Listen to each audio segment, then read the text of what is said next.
People approach a vending machine. It's selling t-shirts for €2. Many people approach out of curiosity. After selecting a size,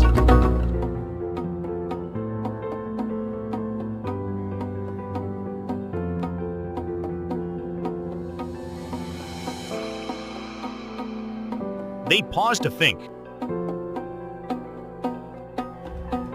Then options for buy and donate appear.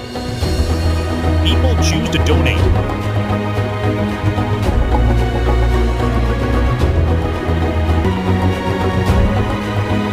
This video is a social experiment created by an organization called Fashion Revolution. Reportedly, 90% chose to donate. It was planned to honor the memory of over 1,000 garment factory workers who died in the Rana Plaza collapse in Bangladesh.